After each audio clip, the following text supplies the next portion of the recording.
Em dezembro de 1944, nas montanhas geladas dos Apeninos, uma patrulha alemã de 6 homens saiu antes do amanhecer para verificar uma trilha estreita entre bosques de castanheiras e ruínas de pedra. Às 5h40, o rádio ainda transmitia normalmente. Às 6h10, veio a última mensagem, um chiado curto, uma respiração pesada. Depois, apenas silêncio. Não houve tiros, não houve explosão, nenhum pedido de socorro. Quando uma segunda patrulha foi enviada, encontrou os 6 soldados espalhados pela neve, a menos de 100 metros da estrada militar. Os corpos estavam intactos. Nenhuma marca de bala, nenhuma lâmina, nenhum sinal de luta. Só pequenos furos escuros, quase invisíveis, na base do pescoço. O tenente alemão que examinou os cadáveres pensou primeiro em estilhaços. Mas não havia crateras, nem sangue suficiente, nem qualquer sinal de artilharia. Os homens pareciam ter simplesmente caído onde estavam, como se a própria montanha tivesse parado seus corações. Na noite seguinte, mais 3 sentinelas morreram. Na terceira, um mensageiro desapareceu entre 2 postos avançados. Foi encontrado ao amanhecer, ajoelhado contra uma árvore, os olhos abertos e congelados, com o mesmo pequeno ferimento sob o capacete. Foi então que os boatos começaram. Alguns diziam que eram partisãs italianos. Outros juravam ter visto sombras se movendo entre as árvores. Um cabo afirmou ter ouvido um assobio fino, quase como o som de um inseto, segundos antes de seu companheiro cair morto. Mas os oficiais alemães não acreditavam em fantasmas. Até que, em menos de uma semana, 17 homens morreram do mesmo modo. Sem tiros, sem pegadas claras, sem inimigo à vista. Entre os soldados, o nome surgiu primeiro em sussurros: os fantasmas brasileiros. Diziam que homens vindos de uma selva distante haviam aprendido a caçar na escuridão, que não lutavam como soldados comuns, que não avançavam com gritos, nem disparavam rajadas, nem deixavam rastros. Apenas observavam, esperavam. E quando a névoa descia sobre os Apeninos, alguém morria em silêncio. O nome dele era Antônio Araruna. Para os oficiais, era apenas o soldado Araruna, número de matrícula, natural do Amazonas, pouca escola, sem parentes no Rio de Janeiro e com uma caligrafia tão torta que os sargentos preferiam preencher os papéis por ele. Para os companheiros, era o caboclo. Araruna não se ofendia. Na infância, já ouvira seringueiros bêbados, capatazes e comerciantes chamarem sua gente de bicho do mato. Aprendera cedo que a palavra de um homem só tinha peso quando vinha acompanhada de coragem, silêncio e precisão. Antes da guerra, seu mundo era feito de água barrenta, chuva quente, folhas largas e noites tão escuras que pareciam respirar. Crescera entre casas de madeira sobre estacas, redes úmidas, cheiro de peixe seco, fumaça de lamparina e o zumbido constante dos insetos. A mãe, filha de uma indígena mura e de um barqueiro português que desaparecera antes de envelhecer, conhecia ervas, febres e partos difíceis. O pai, que talvez fosse caçador, talvez contrabandista, talvez apenas uma história repetida por mulheres cansadas, deixara para ele uma velha espingarda e uma faca de cabo gasto. Mas quem realmente o ensinara a viver fora o avô materno, um homem pequeno, quase seco, de olhos fundos e pés que não faziam barulho nem sobre folha morta. Com esse avô, Araruna aprendera que a mata nunca estava em silêncio. Quando parecia calada, era porque algo nela prestava atenção. Aprendera a distinguir o estalo de um galho quebrado por macaco do estalo de um galho quebrado por homem.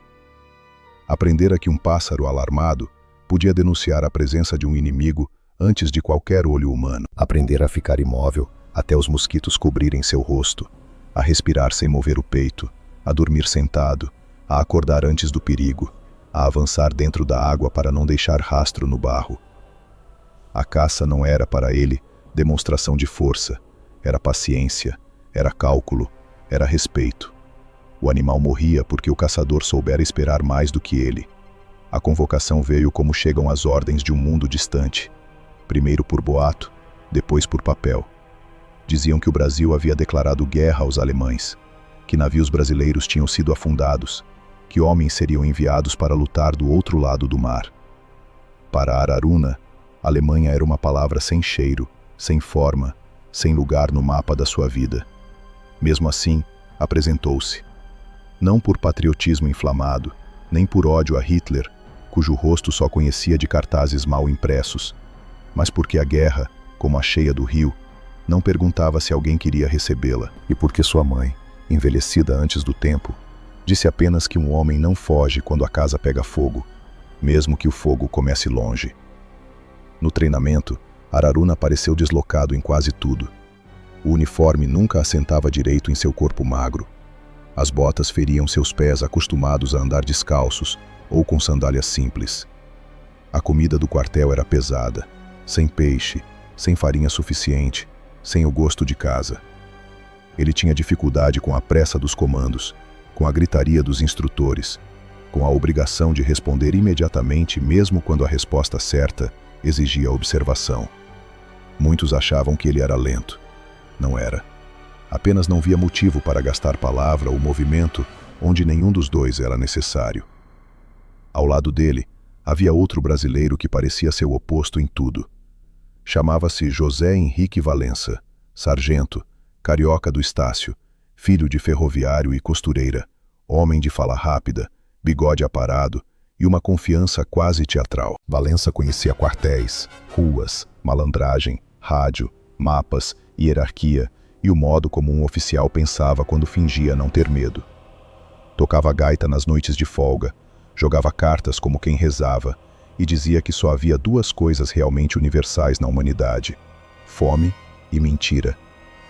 Ao contrário de Araruna, gostava de conversar.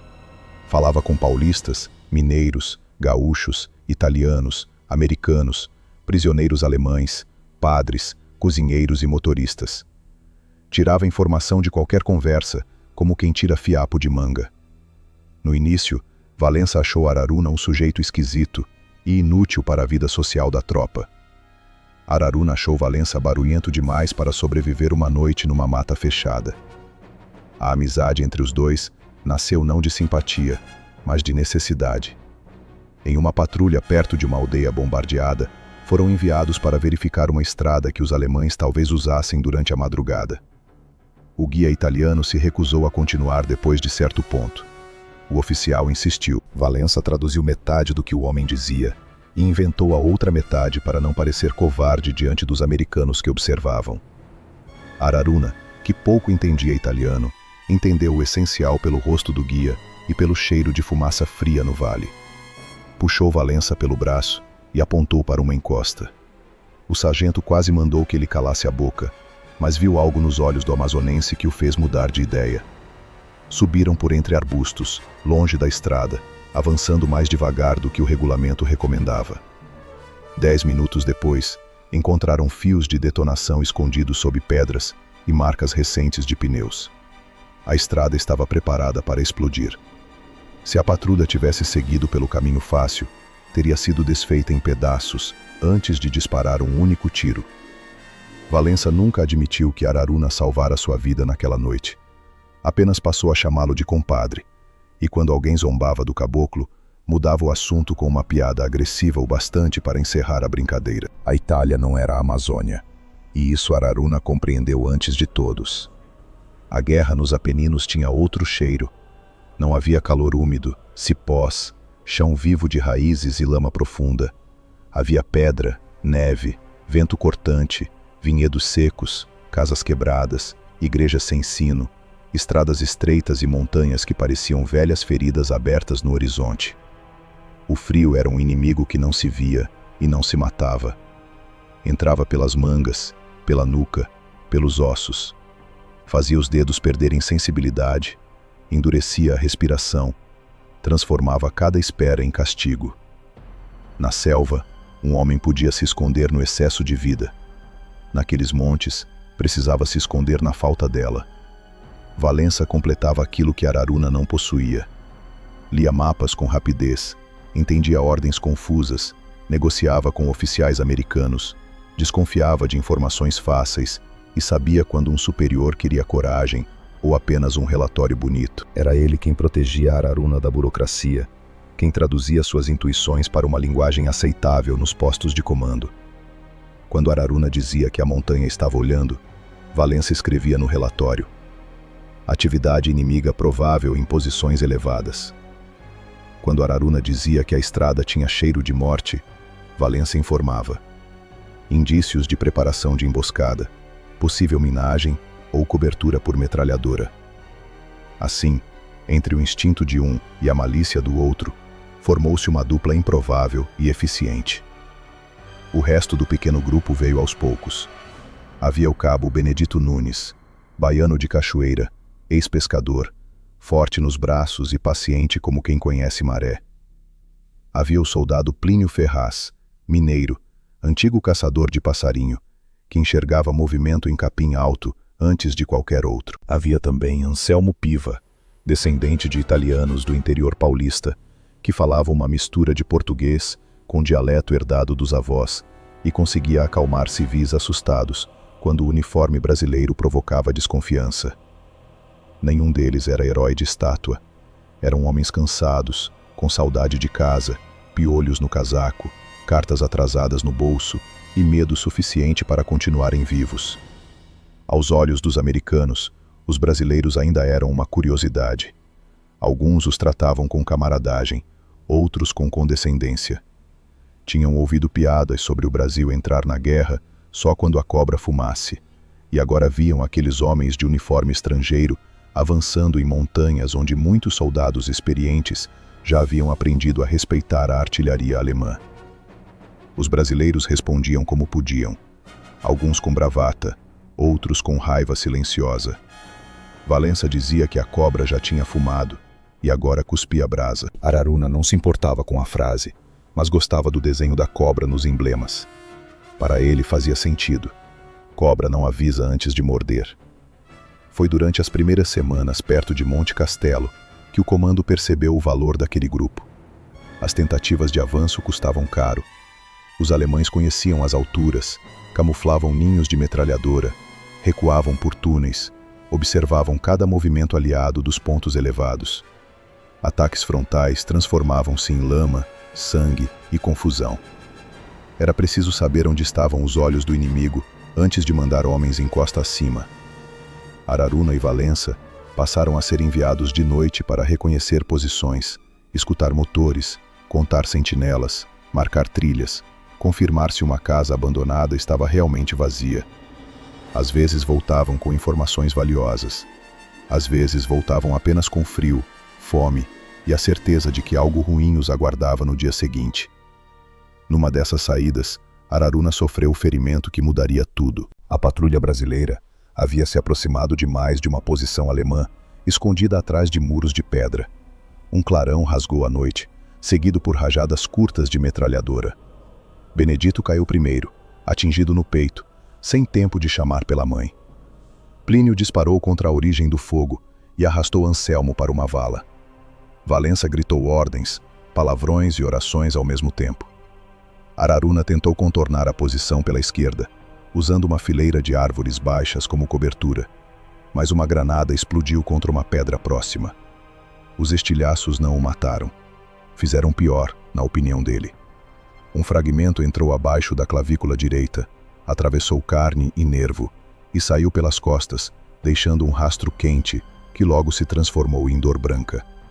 Ele foi carregado de volta antes do amanhecer. No posto médico, enquanto um cirurgião americano e um enfermeiro brasileiro discutiam a melhor maneira de limpar o ferimento, Araruna olhava para a própria mão direita e tentava fechá-la. Os dedos obedeciam, mas tremiam. O braço levantava, mas não sustentava peso. O ombro parecia pertencer a outro homem. Valença apareceu coberto de barro, com o rosto riscado de fuligem, e tentou fazer uma piada sobre o caboclo estar inventando desculpa para fugir do frio. Araruna não riu. Perguntou apenas se Benedito tinha sofrido. Valença demorou um segundo a mais do que devia para responder. Disse que não. Os dois souberam que era mentira, mas aceitaram a mentira como se aceita um cobertor fino numa noite gelada. Insuficiente, porém necessário. Durante 2 semanas, Araruna permaneceu afastado da linha de frente. O braço melhorou bastante para enganar médicos apressados, mas não o bastante para enganar a si mesmo. Com o fuzil, sua mira se quebrara. Não era falta de vontade. Era uma vibração mínima, traiçoeira, que surgia no instante exato entre a respiração e o disparo. A arma pesada exigia estabilidade de ombro, firmeza de apoio, domínio que seu corpo ferido já não oferecia. Para qualquer outro soldado, isso talvez significasse alívio, serviço mais leve, cozinha, transporte, guarda em retaguarda. Para Araruna, era como se lhe arrancassem a única língua em que sabia falar bem. O que aqueles homens tinham em comum não era origem, nem língua, nem coragem pura. Era inadaptação. Nenhum deles se encaixava perfeitamente na máquina imensa da guerra moderna. Araruna vinha de rios que não apareciam nos mapas militares. Valença vinha de ruas onde sobreviver dependia de ler intenções antes que virassem golpes. Plínio aprendera a escutar mato por necessidade de menino pobre. Anselmo carregava dentro de si uma Itália imaginada pelos avós, e agora via a Itália real, destruída por bombas. A guerra tentou transformá-los em peças iguais, mas foi justamente o que havia de irregular neles que os tornou úteis. Quando as primeiras mortes silenciosas começaram nos postos alemães, nenhum relatório brasileiro mencionou fantasmas. Relatórios não falam de fantasmas, falam de patrulhas bem-sucedidas, sentinelas neutralizadas, linhas de observação interrompidas, movimentação inimiga reduzida. Mas entre os homens do pelotão, a história cresceu de outro modo. Diziam que o caboclo havia trazido um pedaço da Amazônia para as montanhas da Itália. Diziam que Valença conseguia convencer até a morte a esperar sua vez. Diziam que os alemães, acostumados a dominar o medo dos outros, haviam encontrado homens que sabiam usar o medo como trilha. Araruna não se via como lenda. Sentia frio, dor no ombro, saudade da mãe e culpa por Benedito. Quando fechava os olhos, às vezes ouvia a mata de sua infância, mas o som se misturava ao das granadas nos Apeninos. Ele não lutava por glória, nem por medalha, nem para provar que o Brasil merecia respeito diante dos aliados.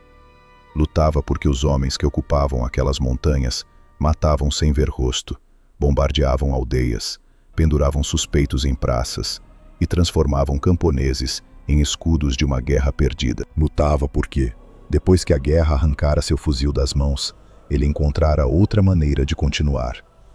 Na manhã em que Valença lhe trouxe informações sobre uma patrulha alemã que cruzaria uma trilha estreita antes do amanhecer, Araruna segurou o tubo metálico improvisado e percebeu que a vida antiga havia terminado para sempre. O caçador da Amazônia, o soldado ferido, o homem quieto que apenas queria voltar para casa, todos ainda existiam dentro dele. Mas havia outro agora. Um homem moldado pela neve, pela perda e pela necessidade. Um homem capaz de entrar na névoa, esperar a respiração do inimigo e desaparecer antes que o corpo tocasse o chão. Foi assim que nasceram os brasileiros que os alemães chamariam, em sussurros, de fantasmas. O nome dele era Antônio Araruna. Para os oficiais, era apenas o soldado Araruna, número de matrícula, natural do Amazonas, pouca escola, sem parentes no Rio de Janeiro e com uma caligrafia tão torta que os sargentos preferiam preencher os papéis por ele. Para os companheiros, era o caboclo. Araruna não se ofendia. Na infância, já ouvira seringueiros bêbados, capatazes e comerciantes chamarem sua gente de bicho do mato. Aprendera cedo que a palavra de um homem só tinha peso quando vinha acompanhada de coragem, silêncio e precisão. Antes da guerra, seu mundo era feito de água barrenta, chuva quente, folhas largas e noites tão escuras que pareciam respirar. Crescera entre casas de madeira sobre estacas, redes úmidas, cheiro de peixe seco, fumaça de lamparina e o zumbido constante dos insetos. A mãe, filha de uma indígena mura e de um barqueiro português que desaparecera antes de envelhecer, conhecia ervas, febres e partos difíceis. O pai, que talvez fosse caçador, talvez contrabandista, talvez apenas uma história repetida por mulheres cansadas, deixara para ele uma velha espingarda e uma faca de cabo gasto. Mas quem realmente o ensinara a viver fora o avô materno, um homem pequeno, quase seco, de olhos fundos e pés que não faziam barulho nem sobre folha morta. Com esse avô, Araruna aprendera que a mata nunca estava em silêncio. Quando parecia calada, era porque algo nela prestava atenção. Aprendera a distinguir o estalo de um galho quebrado por macaco do estalo de um galho quebrado por homem. Aprendera que um pássaro alarmado podia denunciar a presença de um inimigo antes de qualquer olho humano. Aprendera a ficar imóvel até os mosquitos cobrirem seu rosto, a respirar sem mover o peito, a dormir sentado, a acordar antes do perigo, a avançar dentro da água para não deixar rastro no barro. A caça não era, para ele, demonstração de força. Era paciência, era cálculo, era respeito. O animal morria porque o caçador soubera esperar mais do que ele. A convocação veio como chegam as ordens de um mundo distante. Primeiro por boato, depois por papel. Diziam que o Brasil havia declarado guerra aos alemães, que navios brasileiros tinham sido afundados, que homens seriam enviados para lutar do outro lado do mar.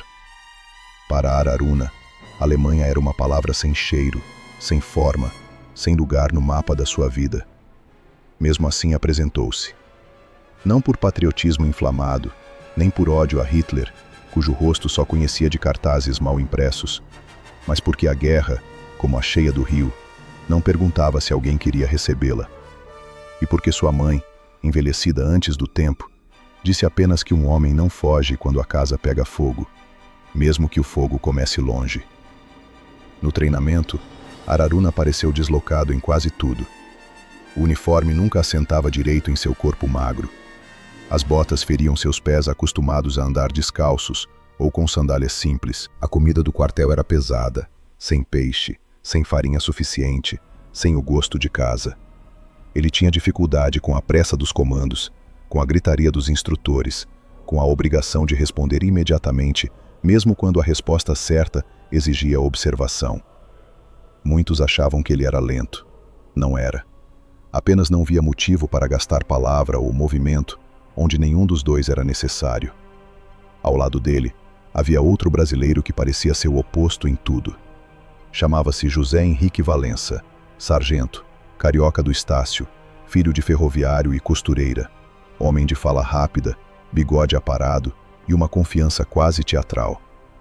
Valença conhecia quartéis, ruas, malandragem, rádio, mapas, hierarquia e o modo como um oficial pensava quando fingia não ter medo. Tocava gaita nas noites de folga, jogava cartas como quem rezava e dizia que só havia duas coisas realmente universais na humanidade: fome e mentira. Ao contrário de Araruna, gostava de conversar. Falava com paulistas, mineiros, gaúchos, italianos, americanos, prisioneiros alemães, padres, cozinheiros e motoristas. Tirava informação de qualquer conversa, como quem tira fiapo de manga. No início, Valença achou Araruna um sujeito esquisito e inútil para a vida social da tropa. Araruna achou Valença barulhento demais para sobreviver uma noite numa mata fechada. A amizade entre os dois nasceu não de simpatia, mas de necessidade. Em uma patrulha perto de uma aldeia bombardeada, foram enviados para verificar uma estrada que os alemães talvez usassem durante a madrugada. O guia italiano se recusou a continuar depois de certo ponto. O oficial insistiu. Valença traduziu metade do que o homem dizia e inventou a outra metade para não parecer covarde diante dos americanos que observavam. Araruna, que pouco entendia italiano, entendeu o essencial pelo rosto do guia e pelo cheiro de fumaça fria no vale. Puxou Valença pelo braço e apontou para uma encosta. O sargento quase mandou que ele calasse a boca, mas viu algo nos olhos do amazonense que o fez mudar de ideia. Subiram por entre arbustos, longe da estrada, avançando mais devagar do que o regulamento recomendava. 10 minutos depois, encontraram fios de detonação escondidos sob pedras e marcas recentes de pneus. A estrada estava preparada para explodir. Se a patrulha tivesse seguido pelo caminho fácil, teria sido desfeita em pedaços antes de disparar um único tiro. Valença nunca admitiu que Araruna salvara sua vida naquela noite. Apenas passou a chamá-lo de compadre, e quando alguém zombava do caboclo, mudava o assunto com uma piada agressiva o bastante para encerrar a brincadeira. A Itália não era a Amazônia, e isso Araruna compreendeu antes de todos. A guerra nos Apeninos tinha outro cheiro. Não havia calor úmido, cipós, chão vivo de raízes e lama profunda. Havia pedra, neve, vento cortante, vinhedos secos, casas quebradas, igrejas sem sino, estradas estreitas e montanhas que pareciam velhas feridas abertas no horizonte. O frio era um inimigo que não se via e não se matava. Entrava pelas mangas, pela nuca, pelos ossos. Fazia os dedos perderem sensibilidade, endurecia a respiração, transformava cada espera em castigo. Na selva, um homem podia se esconder no excesso de vida. Naqueles montes, precisava se esconder na falta dela. Valença completava aquilo que Araruna não possuía. Lia mapas com rapidez, entendia ordens confusas, negociava com oficiais americanos, desconfiava de informações fáceis e sabia quando um superior queria coragem ou apenas um relatório bonito. Era ele quem protegia Araruna da burocracia, quem traduzia suas intuições para uma linguagem aceitável nos postos de comando. Quando Araruna dizia que a montanha estava olhando, Valença escrevia no velatório: atividade inimiga provável em posições elevadas. Quando Araruna dizia que a estrada tinha cheiro de morte, Valença informava: indícios de preparação de emboscada, possível minagem ou cobertura por metralhadora. Assim, entre o instinto de um e a malícia do outro, formou-se uma dupla improvável e eficiente. O resto do pequeno grupo veio aos poucos. Havia o cabo Benedito Nunes, baiano de Cachoeira, ex-pescador, forte nos braços e paciente como quem conhece maré. Havia o soldado Plínio Ferraz, mineiro, antigo caçador de passarinho, que enxergava movimento em capim alto antes de qualquer outro. Havia também Anselmo Piva, descendente de italianos do interior paulista, que falava uma mistura de português com o dialeto herdado dos avós e conseguia acalmar civis assustados quando o uniforme brasileiro provocava desconfiança. Nenhum deles era herói de estátua. Eram homens cansados, com saudade de casa, piolhos no casaco, cartas atrasadas no bolso e medo suficiente para continuarem vivos. Aos olhos dos americanos, os brasileiros ainda eram uma curiosidade. Alguns os tratavam com camaradagem, outros com condescendência. Tinham ouvido piadas sobre o Brasil entrar na guerra só quando a cobra fumasse, e agora viam aqueles homens de uniforme estrangeiro avançando em montanhas onde muitos soldados experientes já haviam aprendido a respeitar a artilharia alemã. Os brasileiros respondiam como podiam, alguns com bravata, outros com raiva silenciosa. Valença dizia que a cobra já tinha fumado e agora cuspia brasa. Araruna não se importava com a frase, mas gostava do desenho da cobra nos emblemas. Para ele, fazia sentido. Cobra não avisa antes de morder. Foi durante as primeiras semanas perto de Monte Castelo que o comando percebeu o valor daquele grupo. As tentativas de avanço custavam caro. Os alemães conheciam as alturas, camuflavam ninhos de metralhadora, recuavam por túneis, observavam cada movimento aliado dos pontos elevados. Ataques frontais transformavam-se em lama, sangue e confusão. Era preciso saber onde estavam os olhos do inimigo antes de mandar homens em costa acima. Araruna e Valença passaram a ser enviados de noite para reconhecer posições, escutar motores, contar sentinelas, marcar trilhas, confirmar se uma casa abandonada estava realmente vazia. Às vezes voltavam com informações valiosas. Às vezes voltavam apenas com frio, fome e a certeza de que algo ruim os aguardava no dia seguinte. Numa dessas saídas, Araruna sofreu o ferimento que mudaria tudo. A patrulha brasileira havia se aproximado demais de uma posição alemã, escondida atrás de muros de pedra. Um clarão rasgou a noite, seguido por rajadas curtas de metralhadora. Benedito caiu primeiro, atingido no peito, sem tempo de chamar pela mãe. Plínio disparou contra a origem do fogo e arrastou Anselmo para uma vala. Valença gritou ordens, palavrões e orações ao mesmo tempo. Araruna tentou contornar a posição pela esquerda, usando uma fileira de árvores baixas como cobertura, mas uma granada explodiu contra uma pedra próxima. Os estilhaços não o mataram. Fizeram pior, na opinião dele. Um fragmento entrou abaixo da clavícula direita, atravessou carne e nervo e saiu pelas costas, deixando um rastro quente que logo se transformou em dor branca. Ele foi carregado de volta antes do amanhecer, no posto médico, enquanto um cirurgião americano e um enfermeiro brasileiro discutiam a melhor maneira de limpar o ferimento. Araruna olhava para a própria mão direita e tentava fechá-la. Os dedos obedeciam, mas tremiam. O braço levantava, mas não sustentava peso. O ombro parecia pertencer a outro homem. Valença apareceu coberto de barro, com o rosto riscado de fuligem, e tentou fazer uma piada sobre o caboclo estar inventando desculpa para fugir do frio. Araruna não riu. Perguntou apenas se Benedito tinha sofrido. Valença demorou um segundo a mais do que devia para responder. Disse que não. Os dois souberam que era mentira, mas aceitaram a mentira como se aceita um cobertor fino numa noite gelada. Insuficiente, porém necessário. Durante 2 semanas, Araruna permaneceu afastado da linha de frente. O braço melhorou o bastante para enganar médicos apressados, mas não o bastante para enganar a si mesmo. Com o fuzil, sua mira se quebrara. Não era falta de vontade, era uma vibração mínima, traiçoeira, que surgia no instante exato entre a respiração e o disparo. A arma pesada exigia estabilidade de ombro, firmeza de apoio, domínio que seu corpo ferido já não oferecia. Para qualquer outro soldado, isso talvez significasse alívio. Serviço mais leve, cozinha, transporte, guarda em retaguarda. Para Araruna, era como se lhe arrancassem a única língua em que sabia falar bem.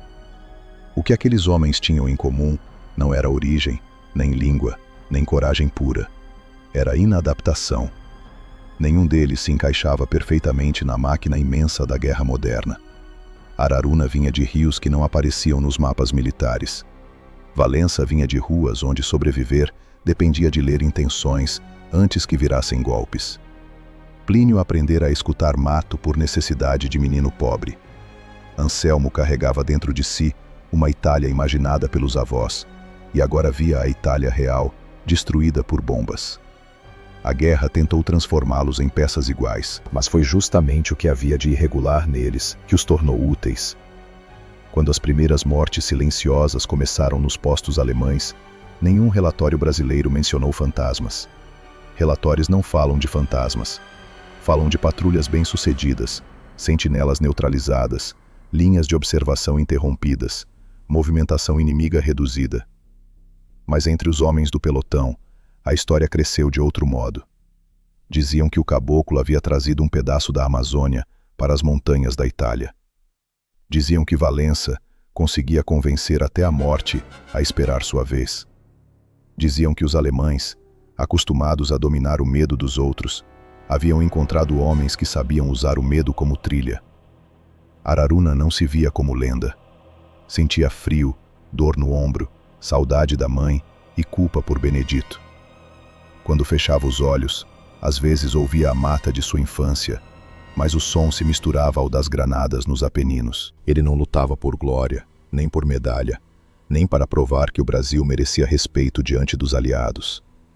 Lutava porque os homens que ocupavam aquelas montanhas matavam sem ver rosto, bombardeavam aldeias, penduravam suspeitos em praças e transformavam camponeses em escudos de uma guerra perdida. Lutava porque, depois que a guerra arrancara seu fuzil das mãos, ele encontrara outra maneira de continuar. Na manhã em que Valença lhe trouxe informações sobre uma patrulha alemã que cruzaria uma trilha estreita antes do amanhecer, Araruna segurou o tubo metálico improvisado e percebeu que a vida antiga havia terminado para sempre. O caçador da Amazônia, o soldado ferido, o homem quieto que apenas queria voltar para casa, todos ainda existiam dentro dele. Mas havia outro agora. Um homem moldado pela neve, pela perda e pela necessidade. Um homem capaz de entrar na névoa, esperar a respiração do inimigo e desaparecer antes que o corpo tocasse o chão. Foi assim que nasceram os brasileiros que os alemães chamariam, em sussurros, de fantasmas. O método nasceu menos de uma ideia do que de uma humilhação. Durante dias, Araruna tentou fingir que o braço direito ainda era o mesmo. Esperava a enfermaria esvaziar, pegava um fuzil emprestado e caminhava até uma encosta atrás das barracas, onde latas vazias serviam de alvo. Deitava-se na lama endurecida, apoiava a coronha contra o ombro ferido, prendia a respiração e buscava aquele instante antigo em que o mundo inteiro se reduzia a mira, dedo e alvo. Mas o corpo o traía sempre no mesmo momento. Um tremor pequeno subia do ombro para o antebraço, passava pelo punho e fazia a alça de mira dançar sobre a lata. O disparo vinha tarde demais. A bala cortava pedra, arrancava lascas de madeira, levantava neve suja, mas a lata permanecia de pé, como se zombasse dele. Na terceira manhã, Valença o encontrou sentado sozinho, com um fuzil atravessado sobre os joelhos. Havia 5 tiros no barranco e apenas um buraco torto na lata. O sargento não fez piada. Apenas acendeu um cigarro, ofereceu outro e ficou olhando a montanha. Com esse braço, você ainda mata um homem a 10 metros, disse ele. Araruna respondeu sem levantar os olhos. A 10 metros, ele também me mata. Valença soltou a fumaça devagar. Sabia que era verdade. Na guerra de montanha, 10 metros podiam ser distância de faca, de granada, de baioneta, de um grito que chamaria 20 alemães. Para sobreviver, Araruna precisava de silêncio, alcance e precisão. O fuzil lhe dava alcance, mas exigia um corpo que ele já não possuía. A faca dava silêncio, mas exigia aproximação demais.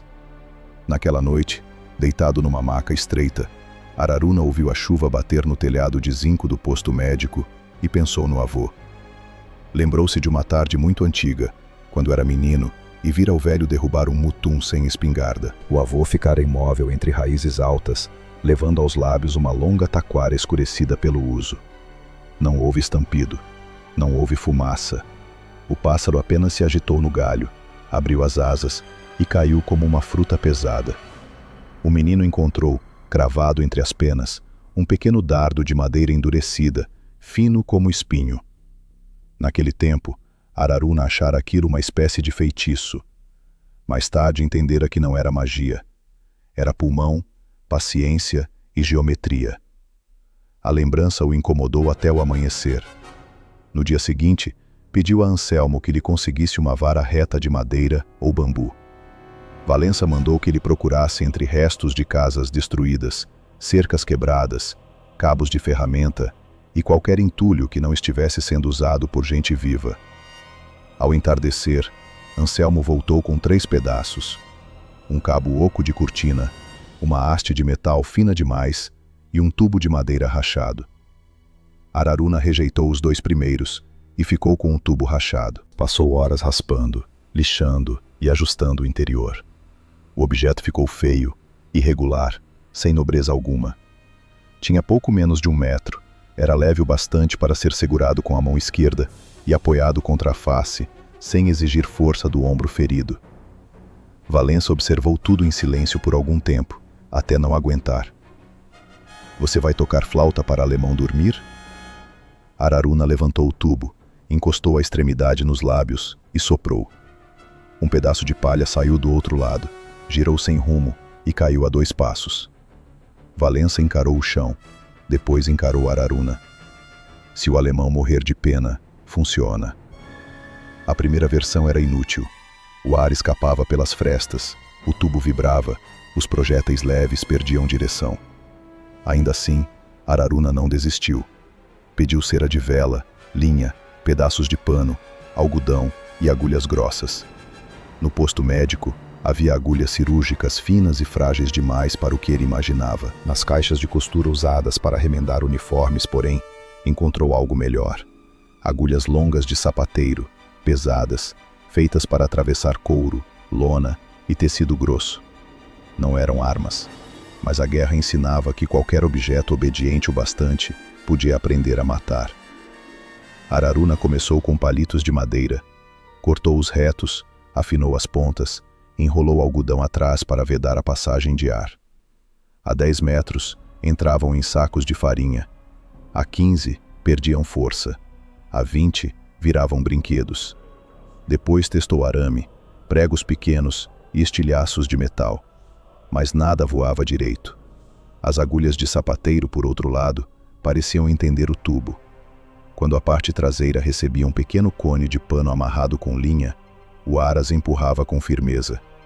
Elas não obedeciam sempre, mas seguiam uma direção.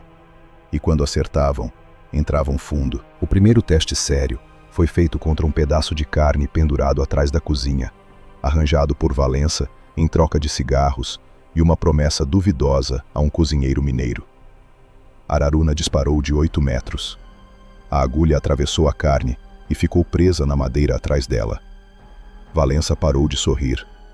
Plínio aproximou-se e tocou a ponta que saíra do outro lado. "Isso entra em gente", murmurou. Araruna apenas assentiu. Mas entrar em gente não bastava. Uma bala podia atravessar um homem e ainda assim permitir que ele gritasse, corresse, atirasse, chamasse outros. O método precisava eliminar antes que o inimigo entendesse estar morrendo. Precisava ser rápido o bastante para vencer a voz. Durante 2 dias, Araruna estudou o corpo humano com uma concentração que inquietou até Valença. Conseguiu de um enfermeiro brasileiro um manual médico rasgado.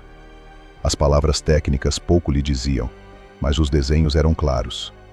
Pescoço, base do crânio, lateral da garganta, espaço sob a mandíbula, olho, têmpora, aberturas estreitas onde a vida de um homem ficava perto da superfície.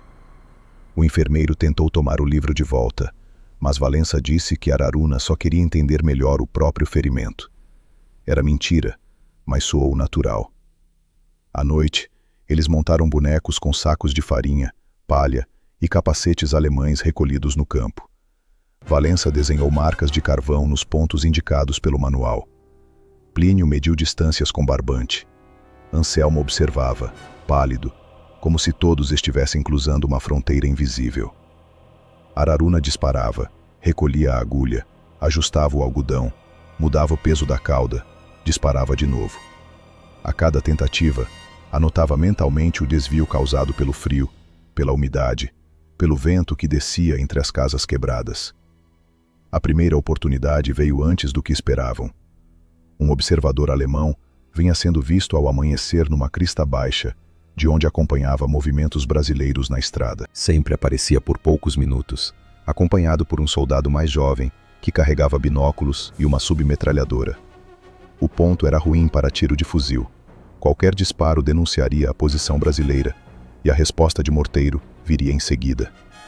Mas havia uma casa abandonada, meio desabada, a 20 e poucos metros de uma passagem estreita, usada pelos 2 alemães para chegar à crista. Ninguém acreditava que um homem pudesse se esconder ali. Araruna acreditou. Saiu ainda à noite fechada, com Valença e Plínio cobrindo a aproximação. Levava o tubo envolto em pano, 8 agulhas preparadas e uma faca. O frio mordia seus lábios. Cada respiração virava névoa, e ele precisou aprender a controlar até isso, soprando para dentro da gola para que o vapor não o denunciasse. Entrou na casa por uma abertura baixa, rastejando entre cacos de telha, madeira podre e neve acumulada. Encontrou um espaço atrás de uma viga tombada, de onde via a passagem por uma fenda estreita. Ali ficou. Esperou 1 hora, depois 2. A dor no ombro começou como peso e virou fogo. A perna esquerda adormeceu. Um rato passou perto de sua mão. De tempos em tempos, ouvia movimentos distantes, vozes alemãs, metal batendo em metal. Nada perto o suficiente. Qualquer soldado comum teria mudado de posição para aliviar o corpo. Araruna permaneceu imóvel. O avô havia lhe ensinado que a caça chega quando o caçador já está cansado de esperar. Pouco antes do amanhecer, ouviu passos. Eram 2, como o relatório dizia. O primeiro caminhava com cuidado, mas não com medo. O segundo resmungava alguma coisa, talvez reclamando do frio. Araruna viu botas, depois casacos, depois o rosto pálido do observador sob o capacete. A distância era menor do que imaginara. 17 metros, talvez 18. O alemão parou de lado, ajustando a correia do binóculo. O pescoço ficou exposto por um instante entre a gola e a borda do capacete. Araruna carregou a agulha com um movimento lento. O pequeno cone de pano entrou justo no tubo. Ele ergueu a arma, apoiou-a contra a face, fechou um olho e deixou que a respiração descesse para a barriga. Não pensou em Benedito, nem no braço ferido, nem na mãe, nem no Brasil. Pensou apenas em distância, vento e carne. O mundo estreitou-se até aquele pedaço de pele clara na base do crânio. Soprou. O som foi quase nada. Um suspiro curto, perdido no vento da manhã. O alemão levou a mão à nuca como quem sente a picada de um inseto. Deu meio passo, tentou virar-se e caiu de joelhos. O soldado jovem riu primeiro, pensando que o companheiro escorregara. Depois viu o corpo tombar de lado sem proteger a queda. Abriu a boca para chamar. Araruna já carregava a segunda agulha. O jovem conseguiu dizer uma sílaba. A segunda agulha entrou logo abaixo da mandíbula. O som morreu dentro da garganta. Ele largou a submetralhadora, levou as duas mãos ao pescoço e caiu contra a parede, escorregando até ficar sentado, os olhos arregalados para a casa destruída, sem enxergar o homem escondido ali. Araruna não se moveu. Contou até 100 em silêncio. Depois contou de novo. Nenhum grito veio da crista, nenhum tiro, nenhuma corrida. Quando finalmente saiu da casa, recolheu as agulhas com cuidado, limpou-as na neve, guardou-as e voltou pelo mesmo caminho. Valença o encontrou atrás de um muro baixo. O sargento olhou para o rosto de Araruna e entendeu antes de perguntar. Funcionou? Araruna assentiu. Eles gritaram?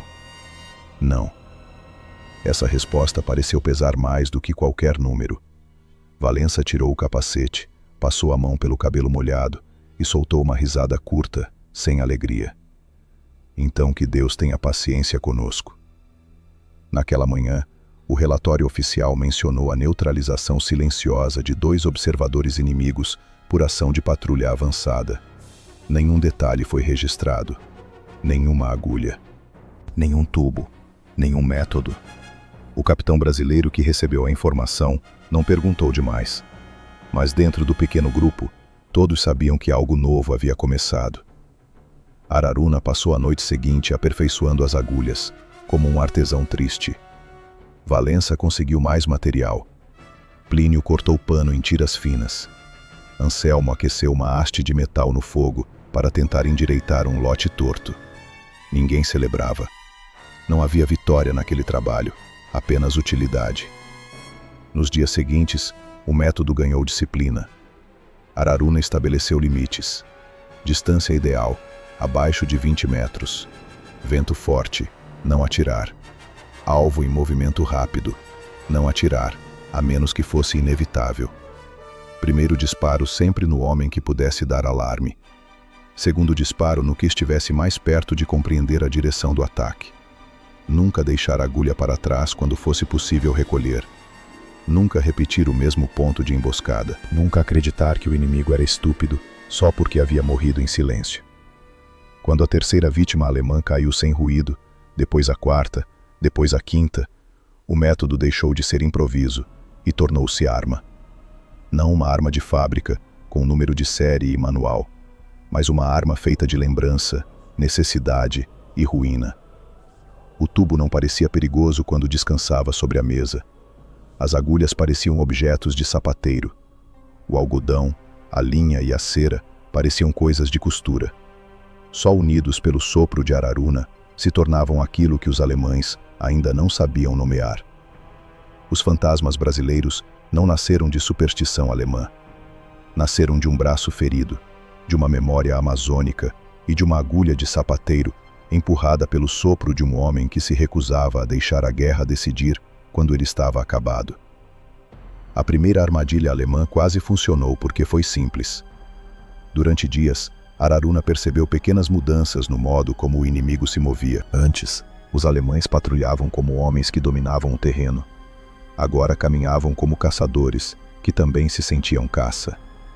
Paravam sem motivo, olhavam para as copas, chutavam montes de folhas, lançavam granadas em ruínas vazias. O medo ainda estava ali, mas começava a se organizar. E medo organizado era mais perigoso que coragem. Valença notou a mesma coisa pelos rádios. Nenhum mensageiro deveria seguir sozinho. Oficiais tinham de usar escolta mesmo em trechos curtos. Sentinelas deviam manter distância umas das outras, para que uma queda silenciosa não ocultasse a morte do segundo homem. Os alemães haviam aprendido que o primeiro corpo era sempre a isca involuntária para o próximo. A ordem partira de Klaus Ritter, Oberleutnant, destacado para inteligência de campo. Era magro, pálido, com olhos fundos e mãos cuidadosas. A guerra fizera dele um analista de mapas, caçador de guerrilheiros, homem treinado para ler padrões onde outros viam azar. Durante 2 noites, Ritter examinou cadáveres.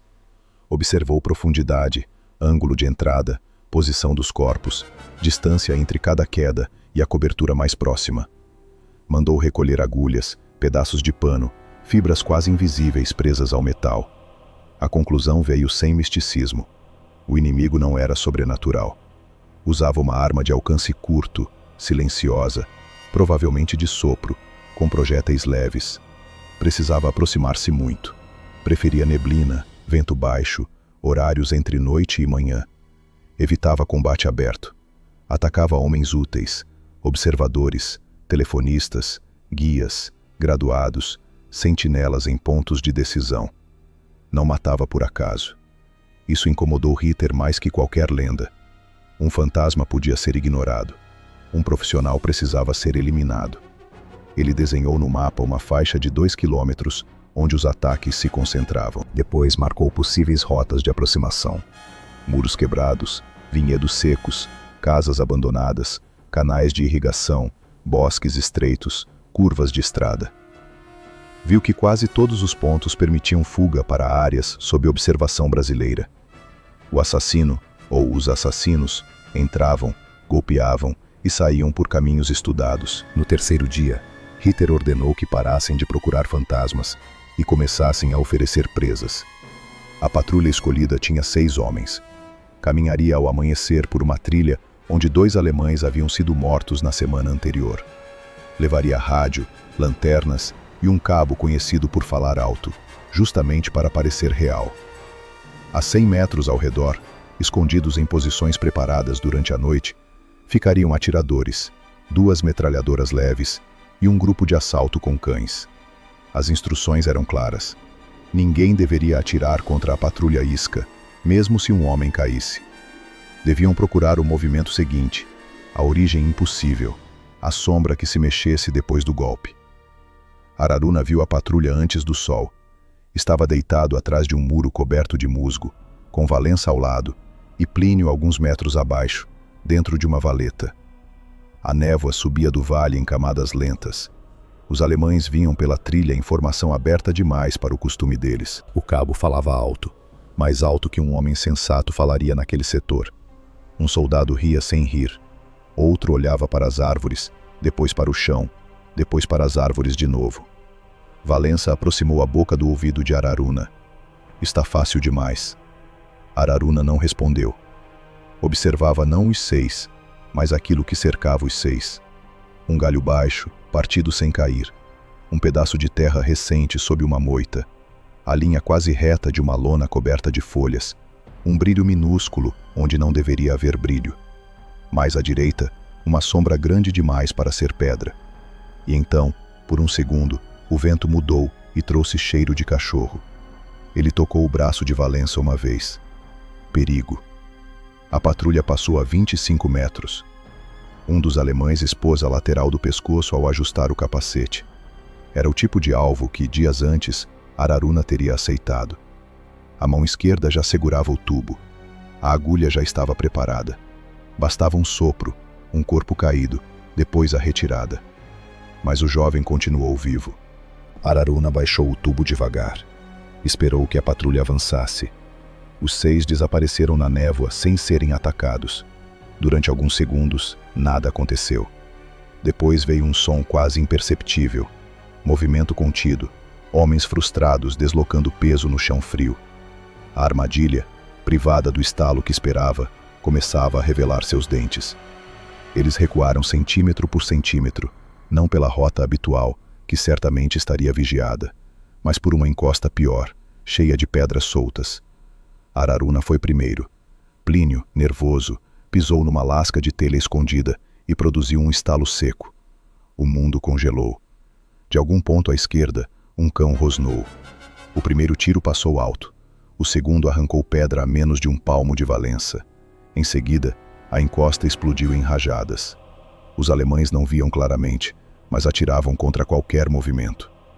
Araruna rolou para trás de uma rocha. Plínio tentou atravessar a valeta rastejando, mas uma bala atravessou seu casaco e rasgou a carne do lado direito.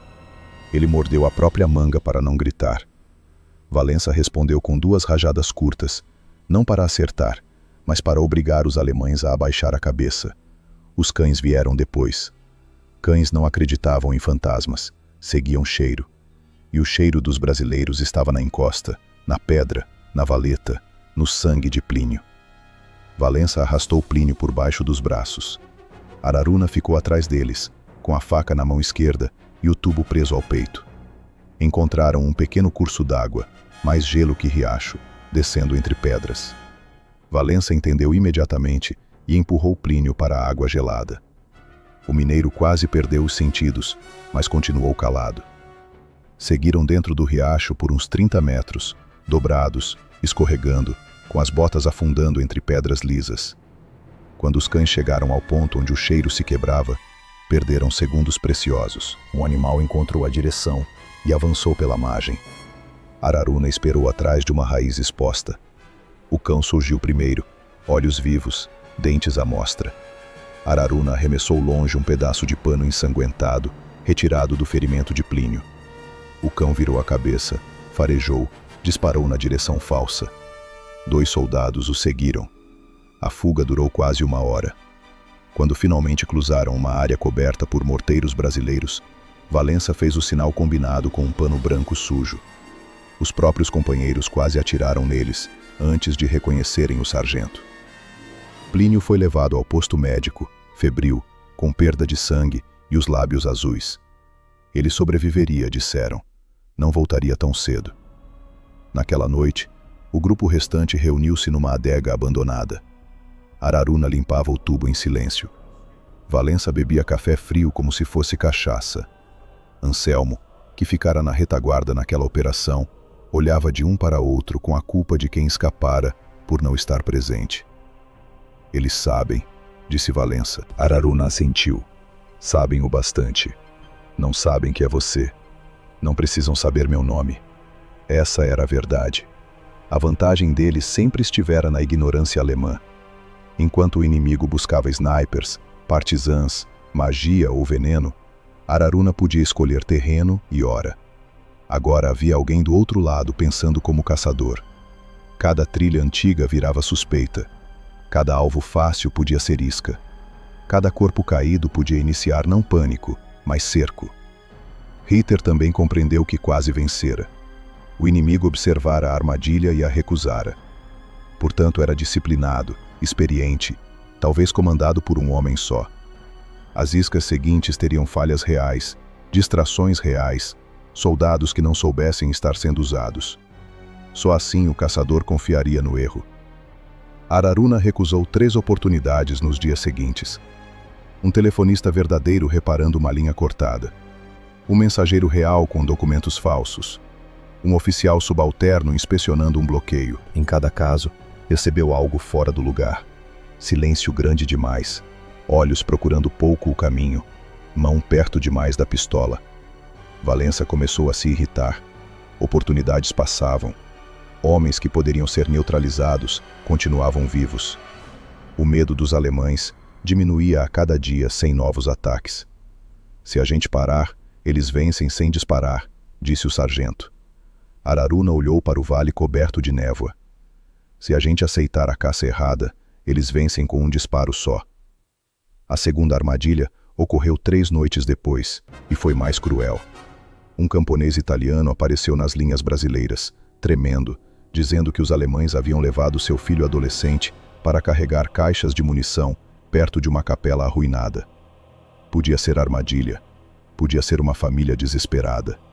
A guerra raramente dava o luxo de separar uma coisa da outra.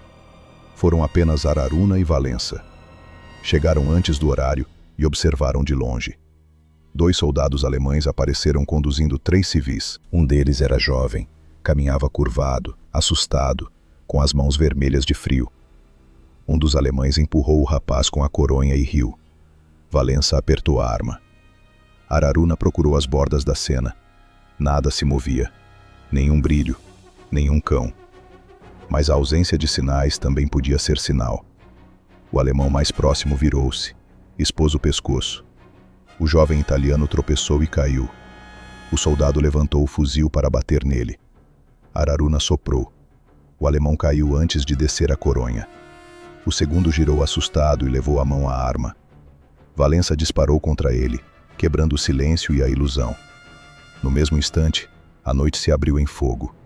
Metralhadoras escondidas atrás da capela varreram o muro onde Araruna estivera segundos antes.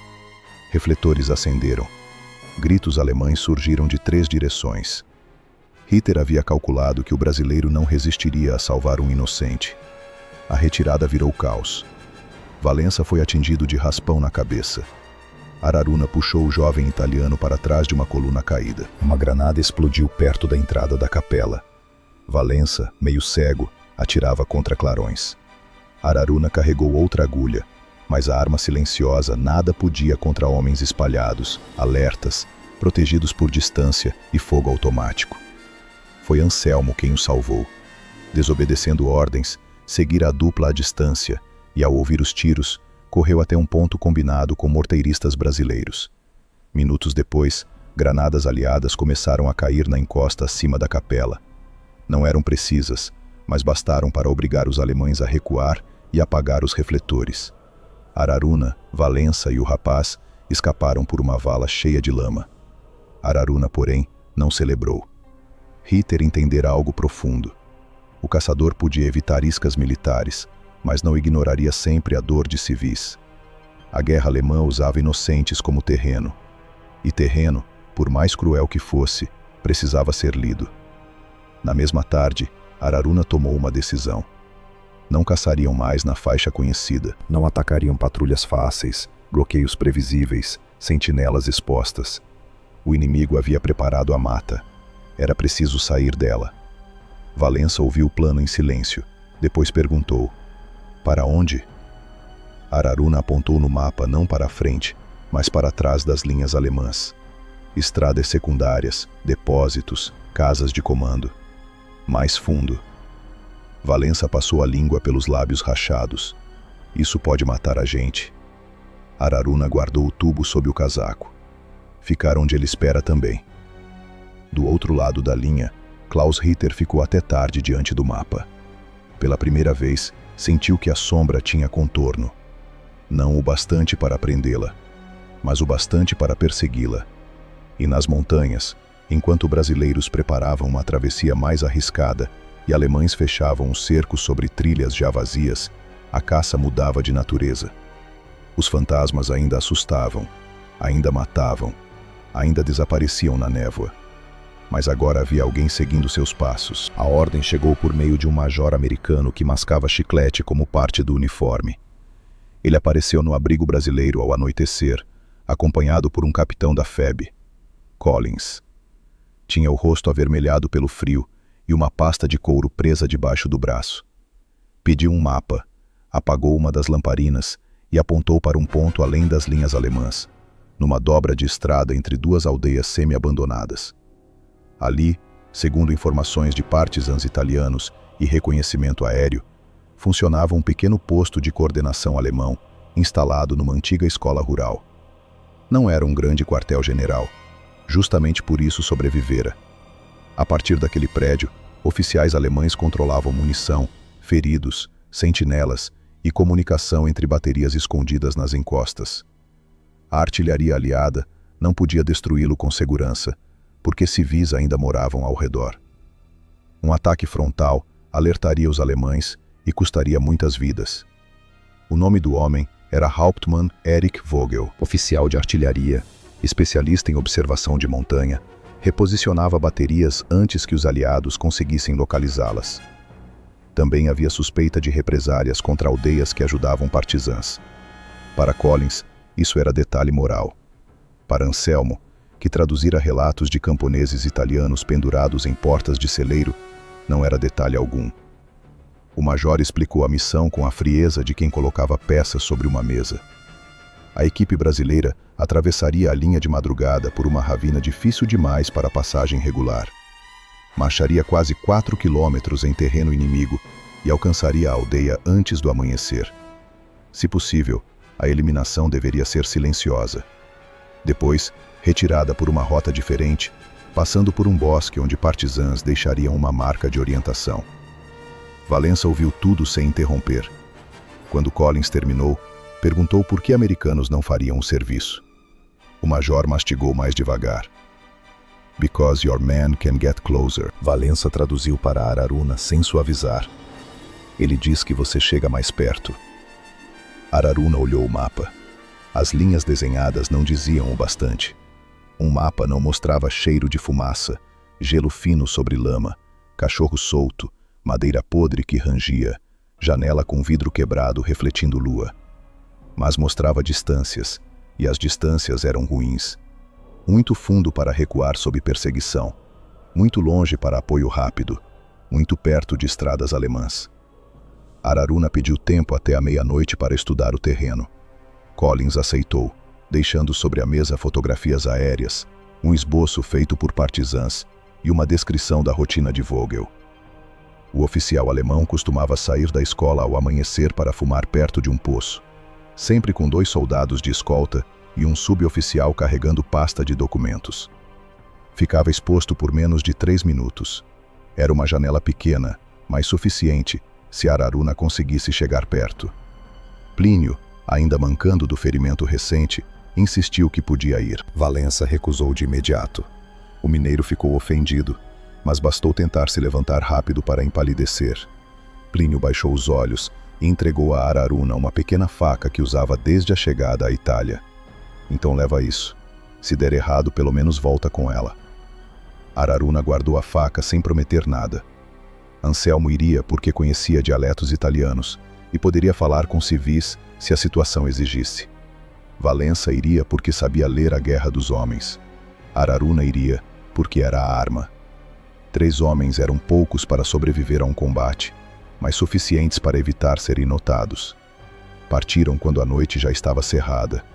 A chuva fina que começara ao entardecer virara uma névoa gelada, misturada à neve velha. "Bom tempo para fantasmas", disse Valença. Araruna não respondeu. Levava o tubo envolto em tecido escuro, 12 agulhas preparadas, 2 granadas, a faca de Plínio e um pedaço de pano com cinza para escurecer o rosto. O ombro doía, mas a dor tornara-se companheira fixa. A ravina era pior do que o mapa prometia. Descia entre pedras escorregadias, raízes expostas e água corrente. Em alguns trechos, precisaram avançar de lado, com as costas contra a rocha, os pés procurando apoio em saliências invisíveis. Passaram por baixo de uma posição alemã sem vê-la. Ouviram vozes acima, tão próximas que Valença distinguiu uma risada e o tilintar de uma garrafa. Araruna levantou a mão e todos ficaram imóveis. Um cigarro aceso caiu da beira da ravina e apagou-se na lama a menos de 2 metros de Anselmo. Se o soldado alemão tivesse olhado para baixo, teria visto 3 homens colados à sombra. Mas homens raramente olham para o lugar onde não esperam encontrar nada. Ao alcançar o fundo do vale, seguiram por um leito seco até encontrarem a primeira marca partisã. 3 pedras pequenas empilhadas junto a uma raiz. A partir dali, a rota passava por uma plantação abandonada e depois por um cemitério rural. Perto das 3 da manhã, ouviram motor e se jogaram atrás de um muro baixo. Um caminhão alemão passou devagar pela estrada e parou pouco adiante. Uma porta bateu, um cachorro latiu. O animal surgiu farejando o chão, preso a uma guia. O vento vinha da estrada para o muro, péssimo para eles. A cabeça do cão virou na direção exata onde estavam. Anselmo saiu do abrigo com as mãos erguidas, cambaleando como um camponês bêbado. Falou em italiano, misturando súplica e confusão. Disse que procurava uma cabra, depois que fugia de partisãs, depois que queria voltar para casa. Os soldados riram, um deles o chutou no ombro e mandou que sumisse. O cachorro perdeu o rastro. Anselmo só retornou 15 minutos depois, pelo cemitério, com sangue no lábio e os olhos acesos de vergonha. Funcionou, sussurrou Valença. Anselmo cuspiu escuro. Não fala. Chegaram à aldeia pouco antes das 5. Era um lugar quase morto. Casas de pedra, janelas tapadas, telhados quebrados, cheiro de lenha úmida e medo antigo. A escola ficava numa pequena elevação, com um poço no pátio lateral. Havia luz em 2 janelas, um guarda na porta principal, outro perto do muro. O amanhecer ainda levaria quase 1 hora. Encontraram posição num estábulo abandonado do outro lado da rua, parcialmente desabado, mas com uma fenda entre tábuas que dava visão para o pátio. A distância até o poço era de 23 metros, longe demais para conforto, perto demais para que um homem exposto sobrevivesse se Araruna acertasse. A espera foi a parte mais difícil. Não podiam tossir, espirrar, falar ou bater dentes. O frio entrava pelo chão. Ratos moviam-se na palha podre. Valença observava a porta. Anselmo, a rua. Araruna, o poço. Às 6h17, a porta da escola abriu. Primeiro saiu um soldado com balde. Depois um suboficial baixo, carregando uma pasta rígida. Em seguida, Vogel. Araruna reconheceu-o pela fotografia. Rosto estreito, queixo duro, cabelo penteado para trás, casaco bem fechado. Não parecia um monstro. Parecia um professor severo, talvez um farmacêutico. Isso o tornou mais difícil de matar, não menos. Vogel caminhou até o poço, tirou uma cigarreira do bolso e falou algo ao suboficial. Os 2 guardas mantiveram distância. Um olhava para a rua, o outro para a entrada da escola. Nenhum olhava para o estábulo, porque o estábulo parecera vazio durante semanas. Araruna carregou a agulha. Era uma das melhores, reta, pesada, com algodão ajustado e ponta reforçada. A distância exigia sopro forte, mas força demais podia desviar o disparo. A mira deveria cair não no centro do pescoço, mas um pouco à frente, compensando o vento leve vindo da esquerda. Valença percebeu a demora e não se moveu. Anselmo fechou os olhos. No instante do disparo, um sino distante tocou. Não era igreja, talvez metal batendo em algum lugar da aldeia. O som cobriu o sopro. Vogel levou a mão à garganta. Por um segundo, permaneceu de pé. Araruna pensou que errara. Então a cigarreira caiu na neve e o oficial tombou contra o poço, deslizando até o chão. O suboficial inclinou-se, confuso. Viu a agulha, ou viu sangue, ou apenas viu a morte onde não deveria haver morte. Abriu a boca para gritar. Valença disparou primeiro, uma única rajada curta através da fenda. O suboficial caiu sobre a pasta. O silêncio que eles haviam levado até ali morreu naquele momento. A porta da escola se abriu com violência. Homens gritaram. Um guarda apontou para o estábulo. Araruna soprou de novo e acertou o rosto do soldado antes que ele concluísse o movimento. O outro guarda disparou contra as tábuas. Farpa e poeira explodiram ao redor dos brasileiros. Anselmo respondeu com o fuzil. Acabou, disse Valença. Embora. A retirada planejada pela rua lateral tornou-se impossível. 2 alemães surgiram por ali. Araruna lançou uma granada pela abertura do fundo do estábulo e esperou a explosão antes de correr. Saíram por trás, atravessando um galinheiro vazio, depois uma cozinha abandonada, depois uma janela baixa que rasgou o casaco de Anselmo. Atrás deles, a aldeia acordava em gritos. Ritter não estava na escola, mas previra que algo assim poderia acontecer. Havia colocado um destacamento de reação a menos de 500 metros, não para proteger Vogel, e sim para fechar rotas depois de um ataque. Quando os brasileiros alcançaram a primeira marca partisan no bosque, ouviram apitos vindos da estrada. Homens se moviam nos 2 lados. A rota de fuga estava comprometida. Valença queria seguir para o oeste e arriscar terreno aberto. Araruna recusou. Terreno aberto pertencia a metralhadoras. Apontou para cima, para uma encosta coberta por pinheiros magros e neve profunda. Era mais lenta, mais cruel, mas quebraria a formação dos perseguidores. Subiram. A perseguição durou até o meio-dia. Os alemães usavam cães, mas a neve velha, a chuva e os trechos de pedra confundiam o rastro. Em certo ponto, Anselmo não conseguiu continuar. O chute da noite anterior e a corrida haviam cobrado preço. Respirava com dificuldade, uma mão presa às costelas. Valença tentou erguê-lo, mas ele empurrou o sargento. Eu falo italiano. Se me pegarem, viro camponês perdido de novo. Não seja burro, rosnou Valença. Anselmo sorriu com sangue nos dentes. Já fui burro quando vim até aqui. Araruna aproximou-se, mas Anselmo apontou o fuzil para baixo, não contra eles, mas como ordem final. Disse que seguiria por outra direção, faria barulho, atrasaria a perseguição. Depois, se pudesse, voltaria. Ninguém acreditou, ninguém disse. Valença segurou o rosto dele por um segundo, como se fosse dar um beijo ou uma bofetada.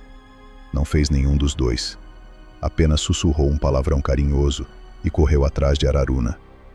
10 minutos depois, tiros ecoaram abaixo. Muitos tiros. Depois uma explosão. Depois nada. Araruna e Valença cruzaram as linhas brasileiras ao cair da tarde, exaustos, quase congelados, sem Anselmo, mas com a notícia de que Vogel estava morto.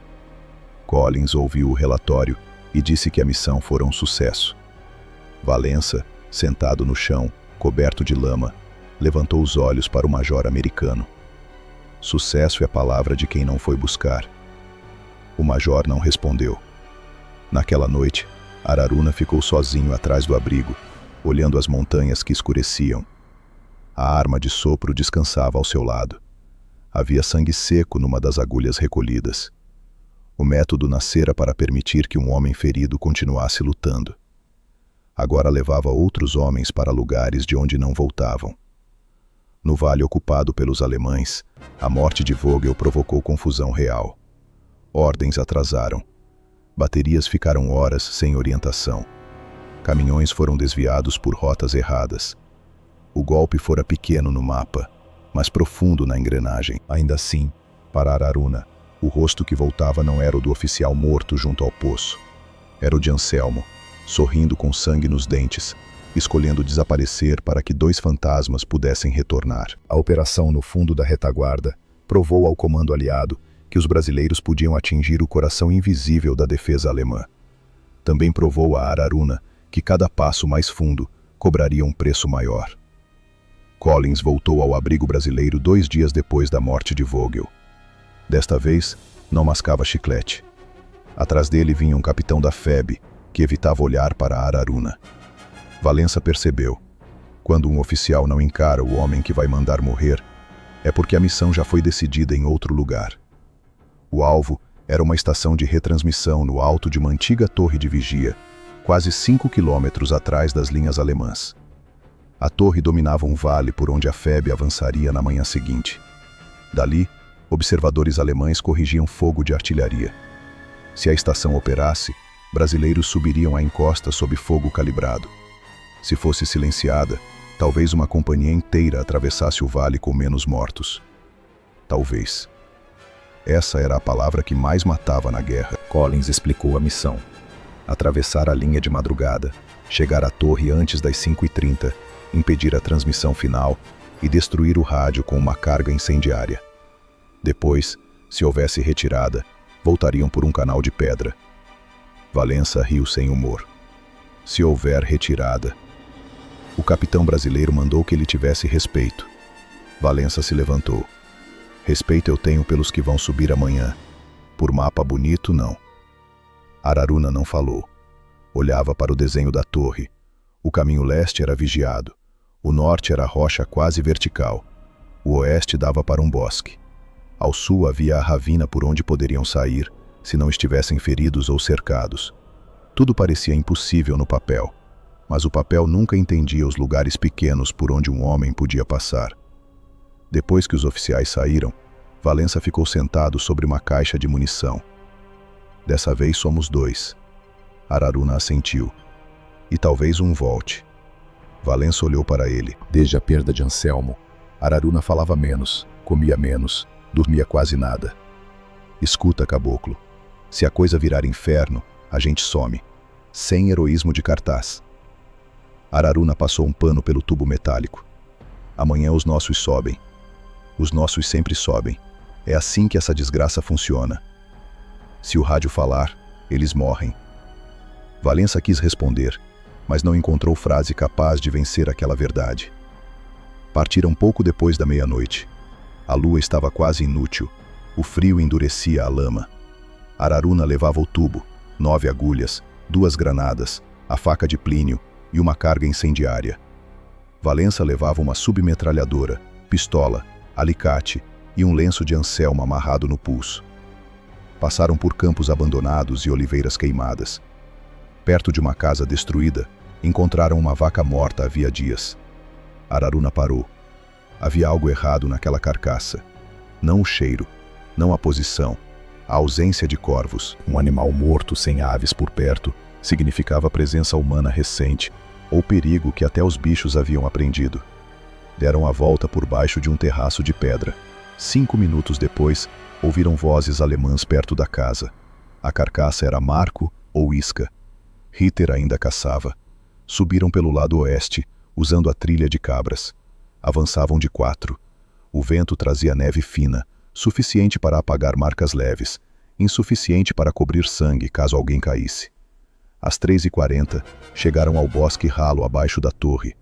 Lá em cima, viram uma luz amarela tremendo atrás de uma abertura estreita. O rádio existia. O inimigo estava acordado. Entre o bosque e a torre, havia 60 metros de terreno aberto, pedra baixa e capim congelado.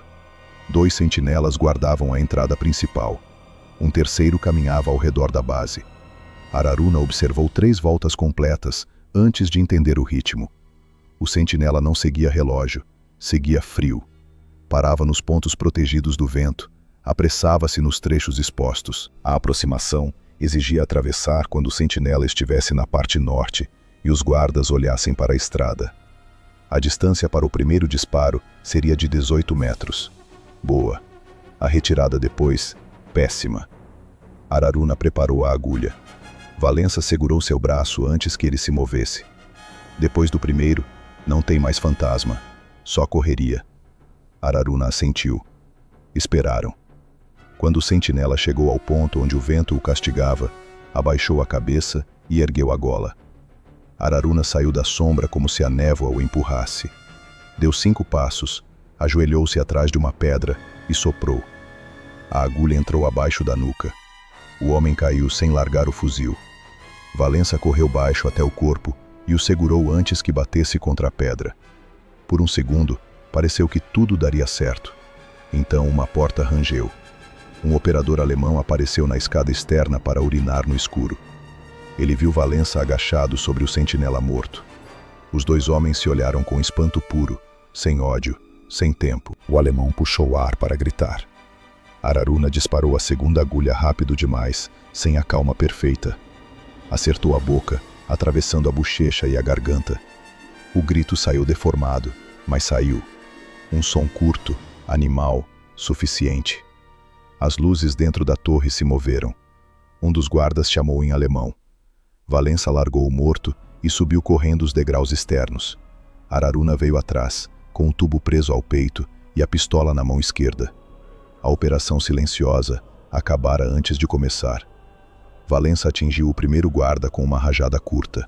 O segundo disparou, errando no susto. Araruna se jogou contra a parede de pedra e sentiu lascas baterem no rosto. Soprar agora seria inútil. Puxou a pistola e atirou 2 vezes. O guarda caiu para trás, rolando pelos degraus. Dentro da torre, o rádio chiava. Uma voz alemã repetia chamadas. O operador principal tentava transmitir coordenadas, enquanto outro soldado procurava uma arma. Valença invadiu primeiro e bateu no soldado com a coronha. Araruna viu o operador de costas, fones nos ouvidos, boca perto do microfone. Pareceu apenas um trabalhador cumprindo turno noturno. A agulha foi disparada de 8 metros. O operador bateu a testa na mesa. O microfone caiu. A voz distante continuou chamando. Valença enfiou a carga incendiária entre os cabos e acendeu o pavio com mãos que tremiam mais depressa do que de medo. 30 segundos, disse. Não tiveram 30.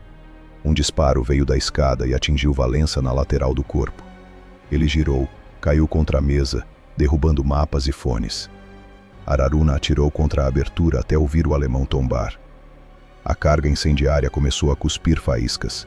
O rádio soltou um estalo agudo. Chamas correram pelos fios como cobras pequenas. Valença tentou levantar e não conseguiu. O sangue saía escuro entre os dedos pressionados contra a costela. "Foi fundo?" perguntou, como se falasse de um buraco na estrada. Araruna puxou-o pelo braço. "Levanta." "Estou levantando. Só não combina comigo agora." A torre inteira acordara em volta deles. Gritos vinham de baixo. Tiros batiam nas pedras. A carga incendiária devorou o rádio, papéis e parte da mesa. Fumaça espessa encheu a sala. Araruna passou o braço de Valença por cima do ombro bom e o arrastou até a escada dos fundos. Conseguiram sair para a noite, mas os alemães já cercavam a base. Refletores varriam o terreno. Uma metralhadora abriu fogo do caminho leste. Balas cortaram o capim congelado, levantando neve em pequenos jatos. Araruna e Valença rolaram por trás de um muro baixo. "Canal de pedra", sussurrou Valença. "Não alcançamos." "Alcança sim, você alcança." Araruna olhou para ele. O sargento sabia. O ferimento sangrava demais. Mesmo que conseguissem chegar à ravina, Valença não correria. Não escalaria. Não atravessaria o terreno aberto. O homem que sempre encontrava palavras, agora respirava como se cada frase fosse um peso. "Não", disse Araruna. Valença agarrou o casaco dele com força surpreendente. "Amanhã eles sobem, lembra? Você que falou. Eu levo você. Você leva minha mãe nas costas também? Minha rua? Deixa de ser teimoso." Um tiro bateu no muro e cobriu os dois de pó. Vozes alemãs se aproximavam pelo lado direito. Valença tirou do bolso uma granada e colocou na mão de Araruna. "Vai pelo sul, eu faço barulho." Araruna recusou a granada. Valença sorriu, pálido. "Caboclo, pela primeira vez na vida, me deixa falar a última palavra." Não houve despedida bonita. A guerra raramente concedia esse luxo. Araruna apertou a nuca de Valença, encostou a testa na dele por um segundo e depois desapareceu para o sul, rastejando entre pedras. Atrás dele, Valença começou a atirar. Não como quem queria sobreviver, como quem queria parecer muitos. Rajadas curtas para a esquerda, tiros de pistola para a direita, gritos em português, insultos em italiano, palavras em alemão. Os soldados convergiram para o ruído. Araruna cruzou os primeiros 20 metros sem ser visto. Então, a granada de Valença explodiu. O clarão iluminou a torre, o muro, os corpos e a neve. Por um instante, Araruna viu a silhueta do sargento de pé, ou imaginou ver. Depois a metralhadora rasgou o ponto onde ele estava. Araruna não parou. Se parasse, a morte de Valença perderia utilidade, e essa era uma crueldade que ele não podia permitir. A ravina sul era uma cicatriz escura entre rochas. Ele entrou nela quase caindo. Deslizou, bateu o joelho, perdeu uma agulha, cortou a mão em pedra afiada. Acima, os alemães gritavam. Um cão latiu, depois outro. O fogo na torre crescia, e a luz alaranjada transformava a névoa em fumaça de inferno. No meio da descida, Araruna percebeu que não estava sozinho. Uma figura surgiu acima, movendo-se com cuidado. Não gritava, não atirava.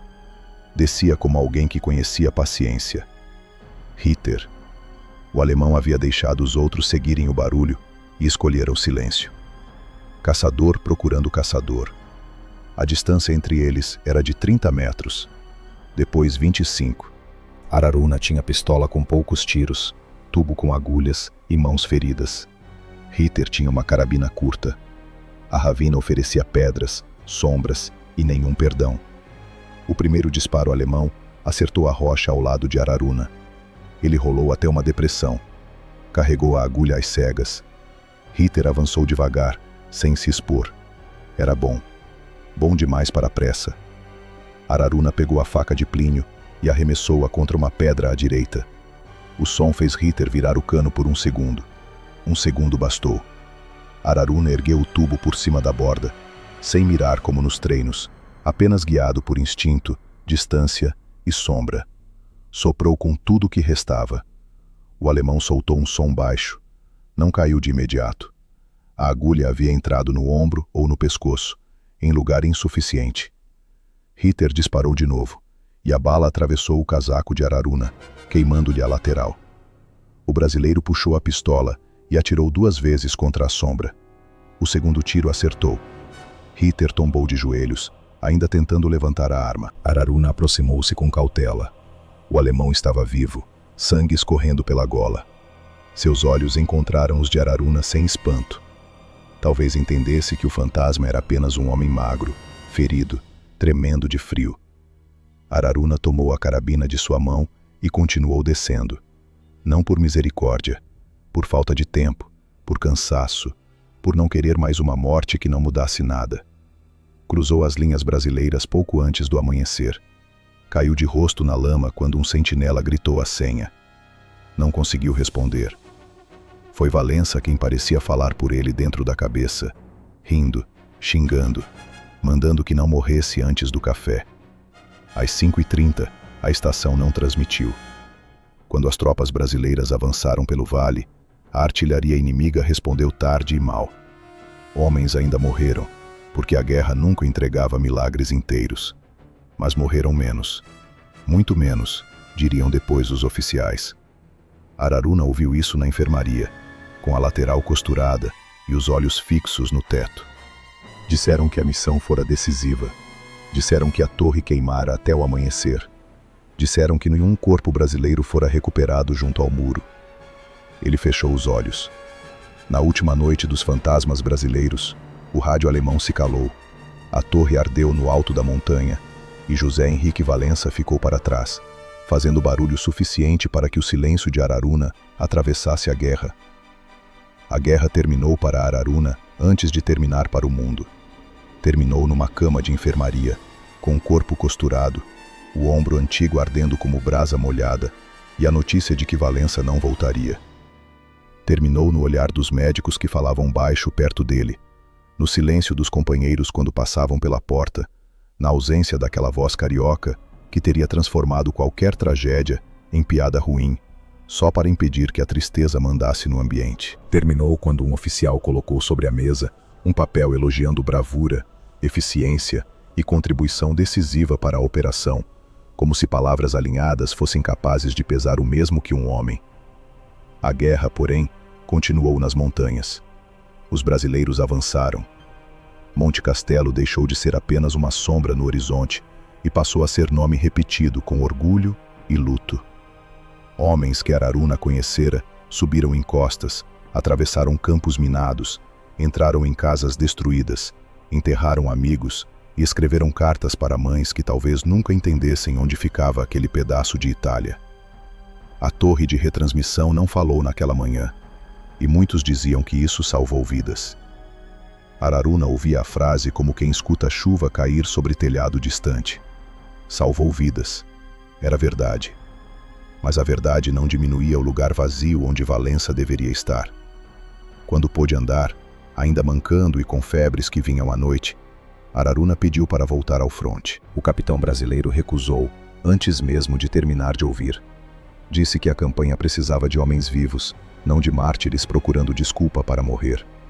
Um médico americano acrescentou que o pulmão de Araruna fora afetado pelo frio, que a ferida lateral infeccionara por pouco, que o braço direito nunca recuperaria força total. Valença teria dito que era a primeira vez que o exército acertava ao mandar alguém descansar. Como Valença não estava ali para dizer, Araruna odiou todos por ele. Foi transferido para funções de instrução e reconhecimento limitado. Ensinava recrutas a se mover em silêncio, a não desperdiçar sombra, a desconfiar de trilhas fáceis, a contar segundos entre clarão e explosão. Quando perguntavam sobre as agulhas, ele encerrava a conversa. Alguns jovens insistiam, fascinados pela história dos fantasmas. Queriam saber se era verdade que os alemães tremiam ao ouvir um assobio. Se era verdade que um brasileiro podia matar sem tocar. Se era verdade que ele entrava e saía das linhas inimigas como o bicho da mata. Araruna respondia que a melhor arma de um soldado era voltar para casa. Os jovens riam, achando que era modéstia. Não era. A notícia da rendição alemã chegou com gritos, abraços, tiros para o alto e choro. Alguns brasileiros cantaram, outros ficaram parados, sem saber como se comportar diante do fim daquilo que os ocupara por tanto tempo. Araruna não comemorou, nem recusou a comemoração. Sentou-se atrás de um caminhão, tirou do bolso o lenço de Anselmo, que Valença carregara na última noite, e passou os dedos pelo tecido endurecido de sujeira antiga. Depois, pegou o tubo metálico, desmontou a proteção de pano e olhou para ele como se visse um animal ferido. Naquela noite, Araruna caminhou sozinho até uma ponte quebrada sobre um riacho frio. A lua aparecia entre nuvens. Pensou no avô e na velha taquara usada para derrubar mutum na mata. Lembrou-se de que o avô nunca deixava a criança brincar com aquilo. Não era brinquedo, não era troféu, era ferramenta de necessidade. Quando a necessidade terminava, a ferramenta voltava a dormir. Araruna segurou o tubo com as duas mãos. O ombro direito doeu. Mesmo para se desfazer da arma, o corpo lembrava o preço de tê-la criado. Jogou o tubo no riacho. O metal bateu numa pedra, girou na água rasa e desapareceu sob a corrente escura. As agulhas ele quebrou uma a uma contra o parapeito da ponte, até restarem apenas pedaços tortos que lançou depois. Não houve cerimônia. Só o som pequeno do metal contra pedra e água. Quando a Força Expedicionária Brasileira começou a se preparar para voltar, as histórias circularam com mais liberdade. Soldados aumentavam detalhes, misturavam episódios, trocavam nomes, inventavam cenas que jamais haviam acontecido. Em uma versão, Araruna matara um coronel alemão a 40 metros com um espinho envenenado. Em outra, Valença falava alemão perfeito e confundia patrulhas inteiras antes de desaparecer. Em outra ainda, Anselmo sobrevivera disfarçado de padre italiano e guiara partisãs por 3 meses. Plínio, já recuperado o bastante para andar com dificuldade, ouvia tudo calado. Se alguém exagerava demais, ele apenas dizia que os mortos tinham direito a um pouco de mentira bonita. Araruna não corrigia. A verdade pertencia aos que ficaram. Os vivos precisavam de histórias menos feias para carregar o peso. A travessia de volta ao Brasil foi longa. O mar parecia absurdo depois das montanhas. Muitos homens passavam dias no convés, olhando água como se tentassem reaprender o tamanho do mundo. Havia risos, enjoo, jogo de cartas, promessas de casamento, planos de emprego, saudades ditas em voz alta. Araruna ficava afastado. À noite, quando o navio rangia, o som lembrava madeira velha em casa destruída. Quando alguém assobiava, seu corpo endurecia antes que a razão explicasse que não havia perigo. Dormia pouco, sonhava com a torre queimando no alto da montanha e com Valença gritando insultos em 3 línguas para chamar a morte pelo nome. No Rio de Janeiro, foram recebidos como homens que haviam feito algo que o país demorara a acreditar possível. Houve música, bandeiras, discursos, abraços de desconhecidos. A cobra fumara. A frase estava em jornais, faixas e bocas. Araruna desfilou porque mandaram. O uniforme limpo coçava. As medalhas que lhe entregaram pesavam menos do que deveriam. Uma mulher jogou flores. Um menino perguntou se ele tinha matado muitos alemães. A mãe do menino puxou-o pelo braço, envergonhada. Araruna respondeu antes que ela o levasse. Matei guerra demais. Ele não ficou no rio. Não havia rua ali que o reconhecesse, nem sombra onde pudesse descansar. Recebeu papéis, algum dinheiro atrasado, promessas confusas de assistência e um elogio formal que dobraria e guardaria no fundo de uma mala. Plínio voltou para Minas. Antes de partir, entregou a Araruna a faca que lhe havia levado à torre. Era sua, disse Araruna. Plínio balançou a cabeça. Voltou com você. Então agora sabe o caminho. A viagem para o norte pareceu mais longa que a travessia do Atlântico. Trem, caminhão, barco, espera, calor voltando aos poucos. O ar mudou primeiro. Ficou úmido, pesado, cheio de cheiro. Depois vieram os insetos, a vegetação, os rios largos, o céu baixo antes da chuva. Quando finalmente chegou à região onde nascera, Araruna sentiu algo parecido com alegria e medo. A mata permanecia ali, indiferente à Europa, a Hitler, aos mapas, aos discursos. A mata não sabia que ele voltara diferente. Sua mãe o recebeu na porta da casa sobre estacas. Parecia menor. Ou talvez ele tivesse envelhecido demais.